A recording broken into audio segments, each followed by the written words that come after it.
It is 3:36 a.m., January 11th, 2020. And I got home from work and took a shower. And I tend to have a tradition of recording a video on Saturdays after I get off of my work shift. It's mostly Friday, but into Saturday. That's what happens when you work the night shift at any job. You end up getting your days all mixed up. So it feels like night, but it's technically morning. You get the idea. Anyway, for this week's video, I want to talk about something that I recently was reminded of due to a phone conversation I had with someone about how I'm a very public and open person about my life and my beliefs and all kinds of things.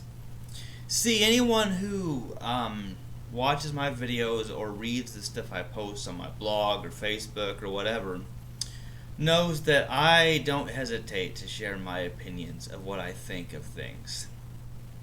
And you can derive pretty much everything there is to know about me.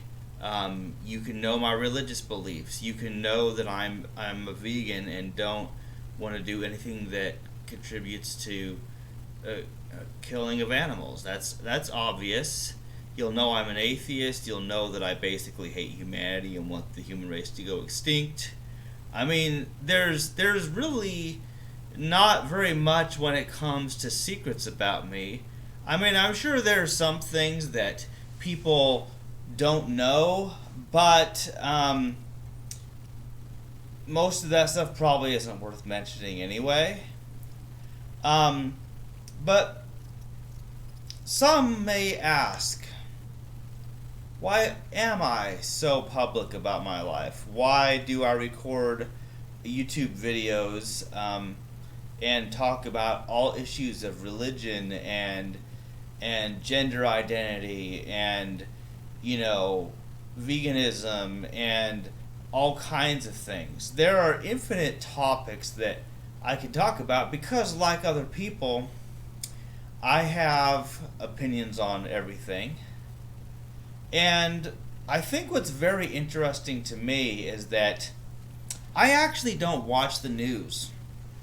I don't look at what is going on in the world in general. How do I get all of my news? From my friends. My friends who send me links telling me about what's going on. For example, I found out all about Greta Thunberg and her school strike, bringing awareness to climate change. I found that from my vegan friends.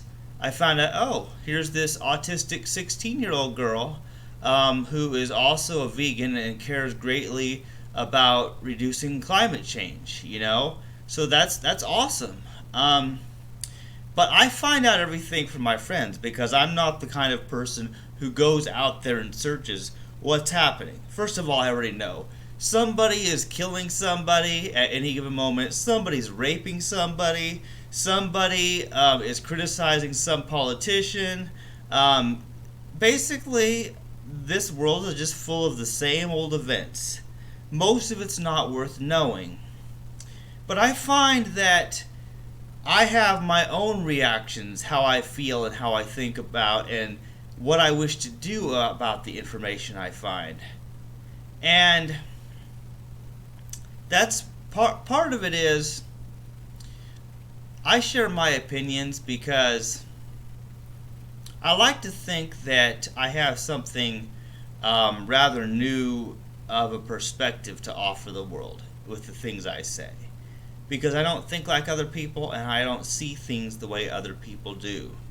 I look at the events of the world, I look at the things that people are talking about, and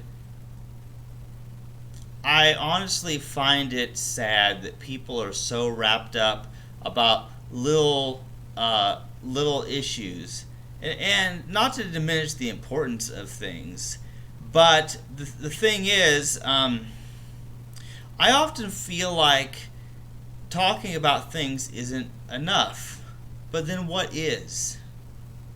Because people try to make a change by convincing people to live differently. And people don't listen and they don't change their evil ways. People try to make a change by getting into politics and voting for politicians and trying to pass laws through the government and all that. People try to make changes that way, but then there are always people who resist and fight them. It seems anybody trying to make a positive change, ends up getting shut down. Whereas every time someone makes a negative change, that always wins.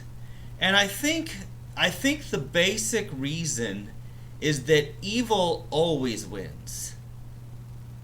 And this is a very depressing thought, but this is just one of my weird revelations I had a few years back, that basically evil wins because the people who are willing to kill and otherwise threaten the people who try to stop them win. People win through violence. This is no secret. A common example is, people talk about the wars that the U.S. has fought with among themselves and against other countries. And let's take the Civil War, for example. Basically, the idea is that, at least how people commonly believe it, who knows what really happened back then, that slavery was abolished because the North defeated the South. And so, but the outcome of politics, the outcome of laws, the outcome of society is based on who killed who.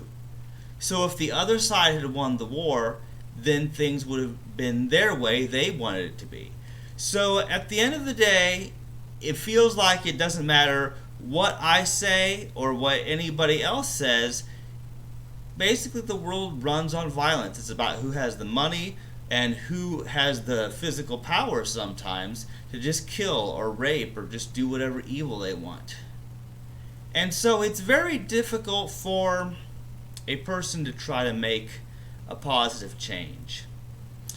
But I feel that in my own way, through my videos and the podcasts I've recorded with various co-hosts, I'm trying to make a difference. I'm trying to at least speak how I see things and how I wish things would be. And that is why I've worked so hard, recording and editing and publishing podcasts and writing and publishing books and, every little thing, commenting on posts by my vegan friends and sharing them. All these little things I do, hoping that, little changes can be made. A person going vegan and therefore, benefiting not only their own health, but also reducing the money spent on killing animals. Getting people to go vegan is a huge part of what I'm about, because it's just a way of reducing harm. And similarly, promoting celibacy, as I've recently been doing more and more, and focusing on the podcast I do with Monique. Promoting celibacy basically, means that people avoid all the harms that come from sex. Especially procreation, which is the chief of all the harms. And anti-natalists out there understand me. The rest of the people don't get it. But anyway, I don't want to go too much about that. However, I feel that that's basically the point, is that I'm hoping that somebody else learns to live a better life and to reconsider the messages that they are taught by society. Society tells you all these messages. They like to tell people, oh, you must believe in God, and you must drive a car, and you have to eat meat, and you have to have sex, and you and you have to go to college, and you got society puts these messages on people. It teaches them, oh, this is the way you have to behave. This is the way you have to be a productive member of society. Oh, and also, if you have a penis between your legs, then you have to act a certain way, and if you have a vagina, you have to act another way. And that's where it gets really weird, like with men and women and gender roles and all that nonsense. I mean, people constantly are telling people how to live. They're constantly telling people, oh, do this, don't do that. And in a way, I'm doing the same thing, of course. I'm telling people, yeah, there are some things you should not be doing. But what's interesting is people, they criticize vegans who tell them to live differently, for example. But they don't seem to criticize all the other people who are giving them all these messages. How often is it that people are smart enough to challenge the whole system? Do people ever think about the things they're taught and think, wait, maybe this isn't right? You may learn something in school, you may hear something on the news, your parents might have taught you something, but do you ever stop and think, is it true? And how do you want to live your life? And you may not be a celibate vegan like I suggest of everyone, but you may still find your own path and your way that you prefer to live that is not the way that your parents or your children or your friends or the government or whoever else wants you to live. People need to find their own way and live their way. And I may or may not make a difference through my videos. But I will say this, now, I'm an adult. I'm working a full-time job. I'm living in my own apartment. And I'm starting to live the life that I want to live. You know what I mean? And I feel like that's something everyone should have, and I hope everyone gets that opportunity. Not everyone does. But I'm realizing that at least right now, I'm doing good. And sometimes it's easy to worry about the future. You know what I mean? What will happen? But the bottom line is, it's not healthy to think about it too much. Because I already know what the future is. Someday I'm going to die, and everything that I'm about will be gone anyway, and it won't matter. But I want to live in the now, and while I'm here alive and can do things, I want to make myself happy, but also to make a difference and make others happy. But also, sometimes I oppose things that make other people happy when those things cause harm to others. And however much you may like having sex, and however much you may like eating cheeseburgers, it still always ends up harming someone, and people just don't realize it. But anyway, there's my little rant early on a Saturday morning that nobody will listen to or agree with. But hey, I said it because I can. Goodbye.